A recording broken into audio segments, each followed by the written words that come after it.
What's up? This is Vic, Quick Cutz Premium Lawn Care here in Conyers, Georgia. Just gonna do a quick tutorial with you on how I train my guys on how to use a 60-inch John Deere. One of your things you see is the chute is closed anytime you're close to a flower bed. Now I have trained them to open up that chute when they're on that sidewalk though, because a lot of times the grass clippings, if you roll over it, it stains the doggone sidewalk, and I hate it as it won't come up. And sometimes the clients will complain about it.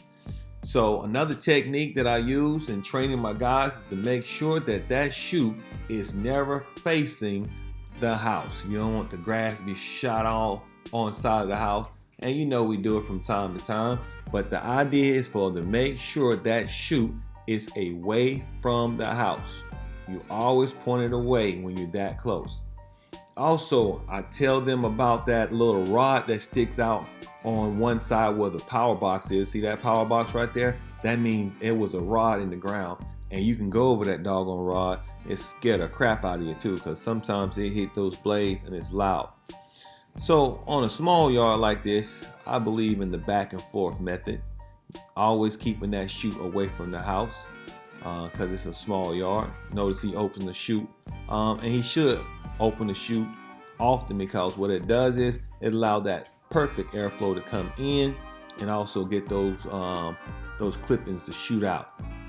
Now, one of the things that's important is to always cut high on your mower and then lower the deck.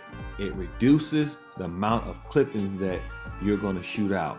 If you cut it too deep, too fast, you're gonna get a whole lot of chunks, and I hate having to blow that stuff. It slows down the time, and you're gonna see that in a part of this video where my guy that didn't think about it. He didn't think about lowering the deck. He just started cutting it, and it was a lot of chunks that he was shooting out. But in this case right here, he cut it twice. I'm sorry, 3 times really. And notice it's just a minimal amount of clippings that's actually coming out, which is perfect. You know, that's what we want, because this mower can move faster than the person can walk. And you don't want to have a 5-pound, 10-pound blower on your back all day long blowing grass. Especially in the morning, you have to blow it because it's wet.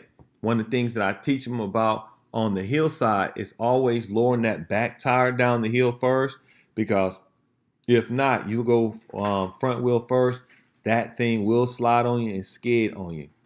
So I am giving him directions to make sure that chute is open, and he's going to turn around right here on the hill. Before he goes all the way down, boom, make that turn, because he don't want to go down hill first. I'm sorry, front wheels first. Keeping that chute closed, open it up. Now that's cool. Now he's gonna cut a part of the yard, and right, like he cut the backyard, he kept the chute closed on the backyard, and then he's gonna open it right here. Boom. Look at all those chunks. He should have had that chute open in the backyard, but he forgot to open it up. So he carried all the clumps from the backyard to the front yard. He didn't dispose of them in the back. So when he rolls over it again, you're gonna see all those clippings, which didn't have to be there. Now we're gonna have to, spend more time blowing.